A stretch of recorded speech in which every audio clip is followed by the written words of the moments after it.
עבור מהרבה דברים. אם היינו יודעים שיש לנו את התורה, רק לשמוח בתורה, היינו רואים שזה ממלא את כל החסרונות. למה אנשים בצער? למה העולם בצער? זה אומר מזיווג, אולי השם לא נתן לי. הוא אומר בנים, טוב להוא יש לי אין. כל אחד מנסה להיות בצער מחסרונות. כל העולם מלא חסרונות, מלא צרות. אם אנחנו יודעים שהתכלית, השורש של הכל, התורה זה אורייתא. הקדוש ברוך הוא יסתכל בתורה, בראת העולם.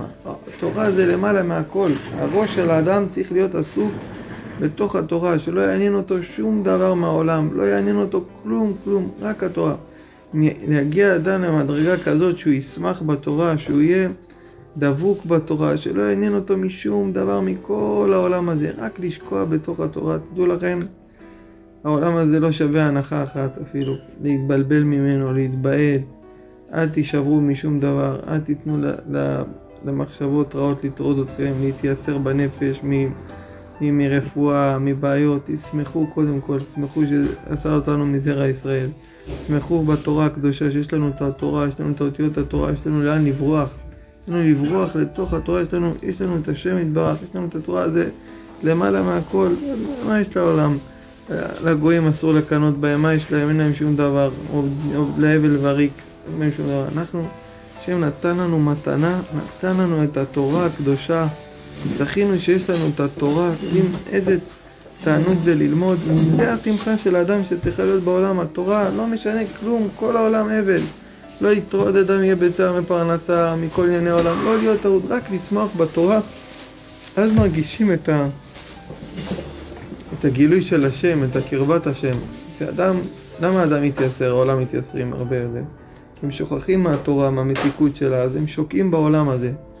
ואז זה מתחיל לצוץ להם כל מיני בעיות, מתחילים לשים לב למלא חסרונות, אבל אם היו שקועים בתורה, ולומדים תורה, לא מעניין אותם כלום, כי כל העולם הזה אבל. מה יש ללכת אחריו? למה יש ללכת אחרי העולם הזה? מה שווה? אין מה לעשות. רק לשמוח בתורה, ללמוד תורה, ולדעת שזה שורש כל השמחה, כל ההשפעות, זה התכלית, זה המתנה הכי גדולה, זה הדבר הנעלה ביותר. שאדם יזכה לזה, להתפלל על זה, לרצות את זה ולשמוח בזה, וזה ישועה להכל. ובזכות זה גם יהיה ישועות. לכם השפעות טובות, חיים טובים. אני יכול לשאול שאלה על זה הרב בבקשה? ברשותך? בכבוד. הגמרא אומרת בשבת ראיתי דף ל"ג שרבי שמעון יצא מהמערה, הסתכל על אדם שחורש וזורע, נתן בו עיניו והפך אותו גל עצמות. הרי על מה הוא הפך אותו? על זה שבעצם הוא עסק וידע מה התכלית שזה התורה וזה עוסק בחיי העולם הזה. אז למה באמת שהוא הרג אותו, אז יצא בת קול וכעסה עליו? קודם כל, הם בדף למדי עמוד ב'. נכון? באמת. אני עוקר הרים, אני לא ארזינה הרב. רגע, הרים, סיני.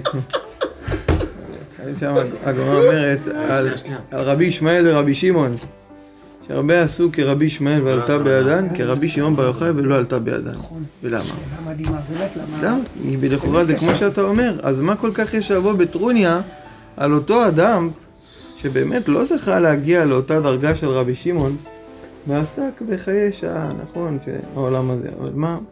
אתמול גם דיברתי על זה, גם שאל הקושייה, תמיד שלמדנו על הנגינה, גם שאל שאלה על בר כפרה, על הקפדה שלו וכל זה. בסדר, לא משנה, נתתי לו תירוץ על זה, למדנו את זה,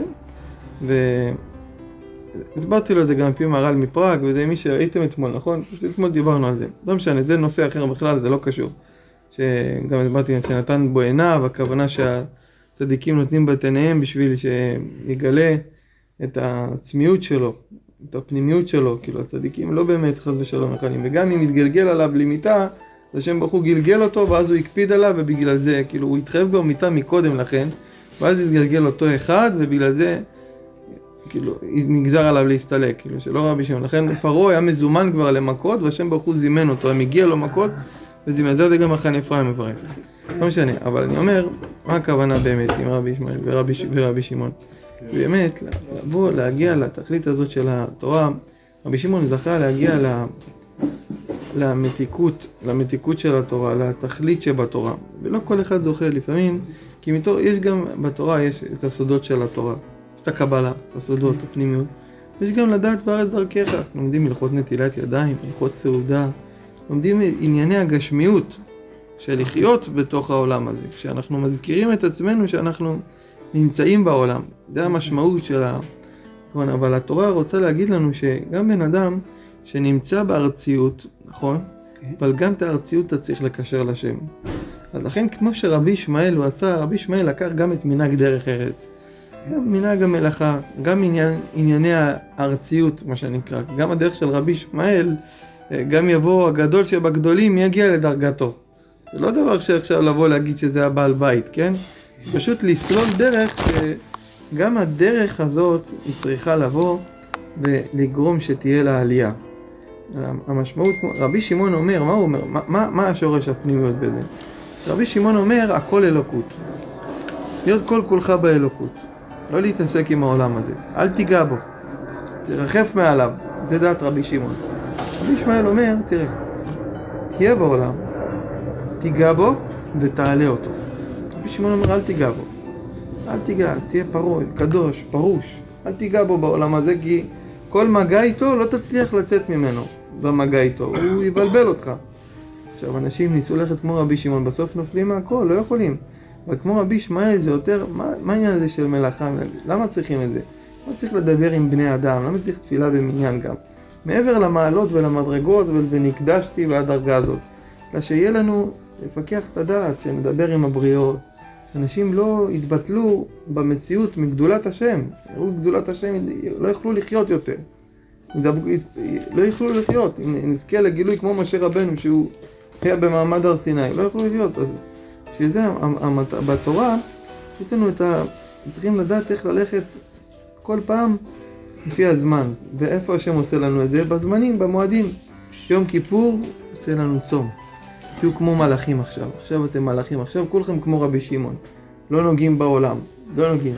ופעם אנחנו כמו רבי ישמעאל. פורים, כיפורים, יום פורים. שמחה, נוגעים בעולם. שותים יין, עושים סעודה. כן אנחנו נוגעים. אז תשאל העולם היום, מה הם יותר מעדיפים? פורים או כיפורים? פורים, כמו רבי ישמעאל. ביום הכיפורים זה כרבי שמעון.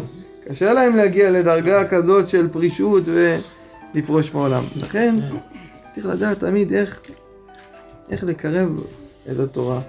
איך להתבונן בה, איך לקרב בה. אבל לדעת שהתורה זה הכל. כי כל העולם הזה זה הבלים אחד גדול. אסור ללכת אחריו. תדבקו בהשם יתברך, תרימו עיניים לשמיים, תתפללו, תשמחו בכל אות בתורה, בכל ספר קדוש שלומדים, לשמוח בכל ספר, לשמוח בכל אותיות התורה, בכל פסוק, בכל ממרה, בכל ברכה שזוכים להגיד להשם יתברך. איזה מתנה זאת, איזה מתנה שזוכים להרים את העיניים לשמיים, להלל את שם השם יתברך, להלל את שמו הגדול, לזמר לפניו, להודות לשמו, לספר לפני שם, להתבונן.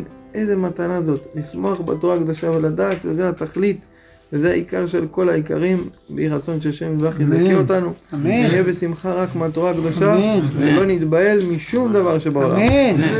רבי חנינא בן עקשיא אומר. הגמרא בפסחים, ס"ח, אומרת,